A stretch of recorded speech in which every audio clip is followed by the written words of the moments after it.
And I'm going to start out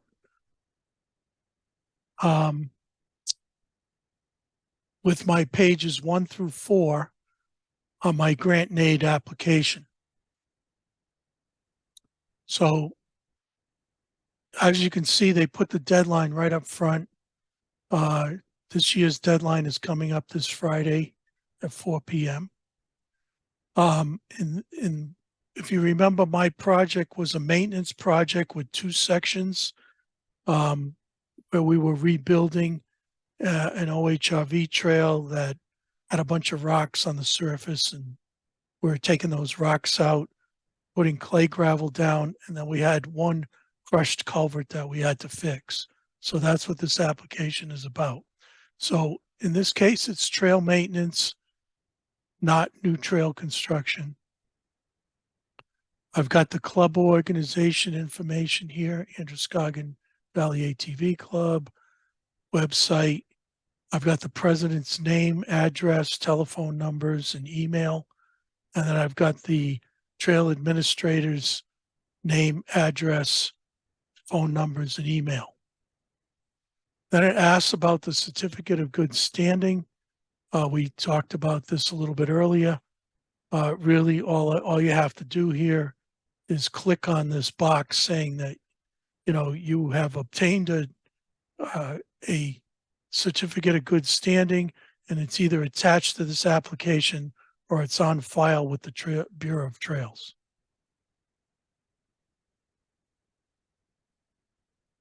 Next page is club organization information. So you need to check all 3 of these boxes.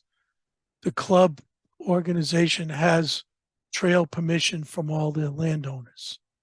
The club organization has shared the landowner partnership brochure with their landowners. The club's landowner list is up to date, and you've basically either attached it to this application or already sent it into the Trails Bureau. We covered the landowner list in a prior class. So this club has trails only in Berlin, and it's in Coos County. One-way trail mileage, 75.1 miles.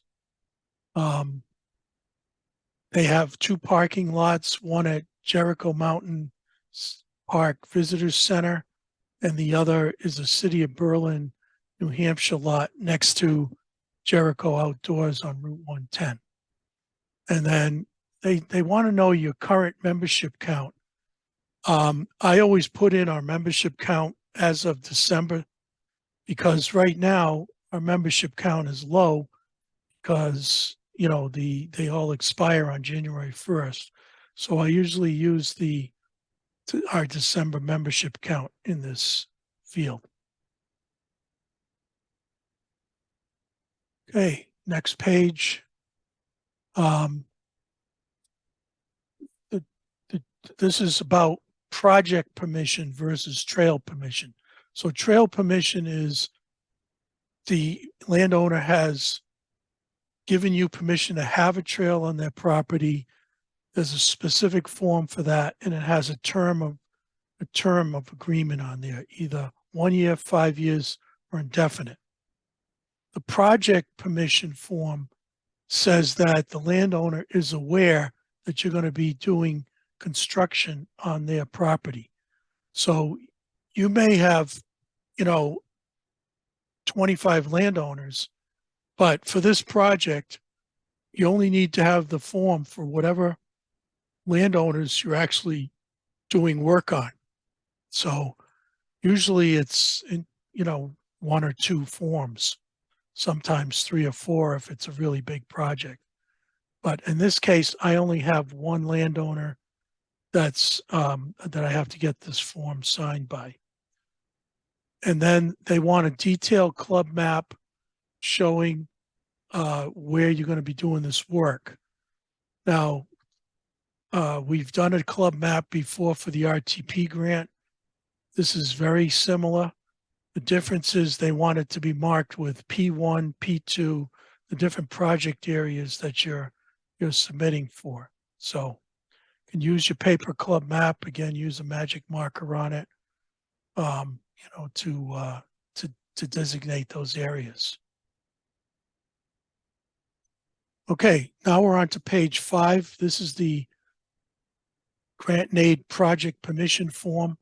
And you can see I filled out the club name, date, project P1. So again, if you have multiple projects, you're going to need multiple permission forms, one for each project. In this case, it's state of New Hampshire property.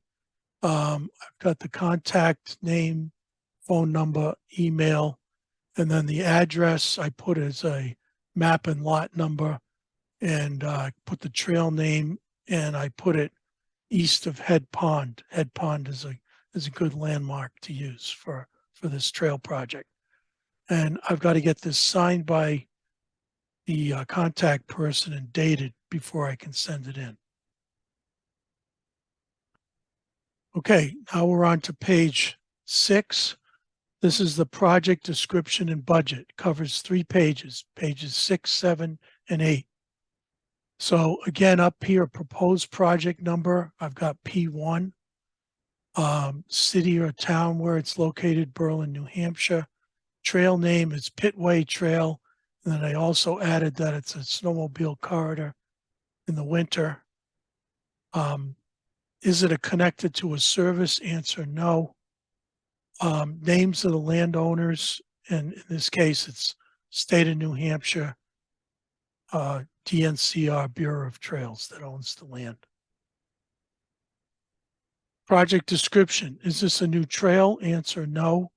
Is this a project, is it a rewrote? Answer, no. Is this project maintenance? Answer, yes. And I also answered yes to the fact that it's a project upgrade because we are putting a new surface on this trail. Will the project involve building a bridge? Answer, no. Will the project involve culverts? Answer, yes. And is a DES permit required? The answer is yes. If you're doing a bridge or a culvert, you need to file a DES permit. And then it says, if required, has club organization obtained the permit? Answer, yes. Does this project require a permit from the New Hampshire Department of Transportation? Answer, no. The only time you would answer yes to this is if you were doing a trail crossing across a state road. So if you have to cross a state road, you need to work with your Bureau of Trails advisor to get this permit, and then they're going to want the permit number in here. Are there any other type of permits required for this project? Answer, no. So then they want a detailed description. Basically, I took this from our NHB report. If you remember, we had to do an NHB report on this project to make sure there was no environmental impact. So I basically just cut and pasted this description from that report. And I think I added the fact that the northern section was 1327 feet and the southern section was 2173 feet. So really pretty straightforward. We've already done some of this work in the past, so it's great to be able to reuse it. Page 7, again, we're starting out with P1 up in the top here. And project expenses, this comes off of your grant spreadsheet that we did in our prior class. So the neat part is you've already done your allocation for RTP and GIA. It's just a matter of copying it down. So in this case, I have no equipment rental because that's all under the RTP grant. I do have some clay gravel, and the only thing I had to do with the clay gravel is I had to convert this to yards. If you remember, we were doing everything in loads, and in my case, we had $340 for a 14-yard load. So I took 340, divided it by 14. That gives me a cost per yard of 24, 28, and a bunch of fractional numbers. And what I did was I rounded that up to 24, 29 per yard. And then I took the total truckloads multiplied times 14, and I ended up with 336 yards. I don't have any lumber. I don't have any hardware. I do have culverts. So in this case, I'm putting in a 24-inch by 20-foot culvert. Because this is a match to a GIA grant, it needs to be a made in the USA culvert. Our lumberyard carries Canadian culverts, and then they also can order these made in the USA culverts. They're more money, but it meets the requirements. So cost of this culvert, $670, one piece, and it totals out automatically for you. And then other project items, I have grass seed and hay bales. And so at the bottom here, total cost of proposed P1 project, and it automatically put that in for me. And then you're supposed to put in total cost of all proposed projects, but there's a bug in this form and it will not allow me to enter anything here. I reported this to the Trails Bureau. They're going to fix it in the next round, but the only solution you've got is to print this out and hand write in your total 914644 underneath this total. And then this is winter damage. The Trails Bureau has a program where you can file for winter damage, and it's something that you can actually do in advance. So if you think, if your trail system is prone to problems, you can file now for next winter. You can ask for up to $10,000. And if you don't use it, it's not a big deal. So if you frequently get rain events that kind of wipe out areas of your trail system, I recommend that you file for this every year. And then if it occurs, you'll be able to at least draw on it.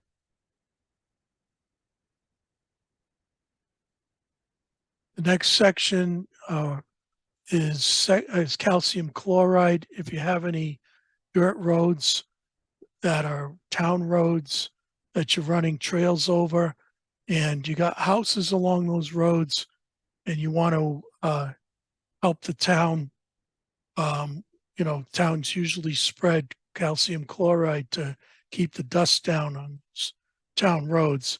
You can talk to the town, find out, approximately what it costs for one or two treatments, and then file for reimbursement to help the town out with that.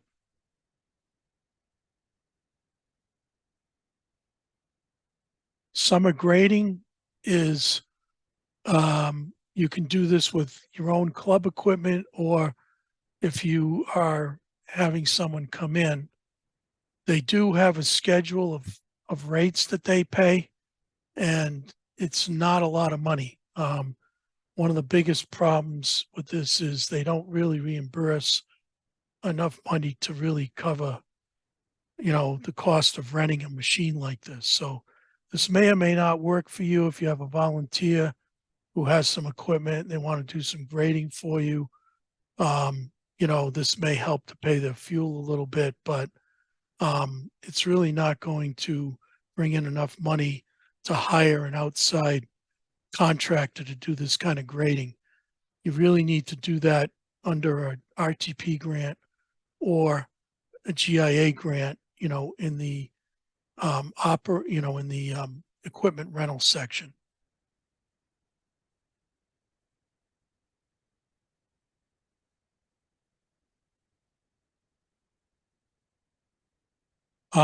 This section is if you're purchasing equipment or refurbishing equipment. I know some clubs own their own tractors and have grading equipment and sometimes York rakes. That's what this section is for.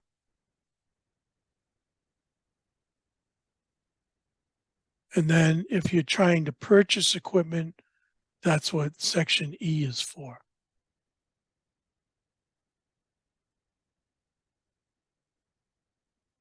Okay, so the last page, page 16, you need to enter the total of your grant. If you've got filed for wind damage, you'd put 10,000 here. If you file for calcium chloride, you put that number here. If you file for grading, you'd put that number here. If you're doing any equipment purchases or maintenance, that number would be here. And then you total the whole thing up. And then you got to put your club name, your trail administrator name, and the club president. The club president needs to sign as well as the trail administrator. And also, they want you to get your GIA advisor to sign this as well. Your GIA advisor is someone who is usually another trail administrator, and they're kind of on the county level, and they are part of the group that reviews these grants. So what they're trying to do is have you make your county advisor aware of your project by having him sign this. So as an example, I filled out my GIA grants this week, and I sent a kind of an overview of each of I had 3 projects. I sent them pages 6 through 8 from each of the 3 projects. And then I kind of included some maps to let him know where these projects were, so that when I hit him up for his signature this week, he's not saying, what are you talking about for projects? So basically the Trails Bureau wants this form printed out and mailed or hand delivered. At this point, I would say it's too late to mail it. It's due Friday. So you need to hand carry it into the Trails Bureau.